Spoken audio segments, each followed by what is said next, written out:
Good evening. I'm Sherida D'Souza. I'm a catechist, and these are some of the catechism students. Now, our parish, Saint Sebastian of Arke, we have organized this exhibition on Carlo Aquinas, Blessed Carlo Aquinas, and it started yesterday, 28th, and will be going on till the 4th of May.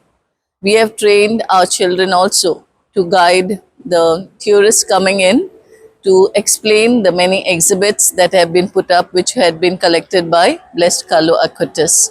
So we encourage other parishioners to come to our parish and be a part of this exhibition.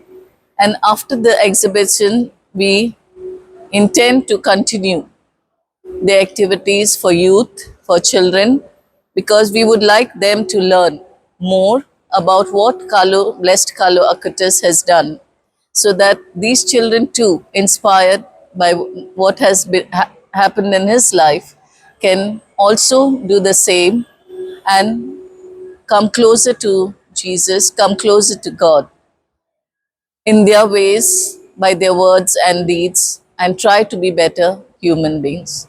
In fact, after this, after going through many of these exhibits, most of the children have also come to understand that Jesus is truly present in the consecrated host and blood. So, most of these exhibits show us that yes, we are blessed to be Christians and to be part of this great exhibition conducted by our parish. Our parish council and the members of the parish, parishioners, are all greatly involved in this exhibition, and we hope that we will reach out to many other parishes where they can send their catechists, youth, and children to witness this big exhibition. Thank you.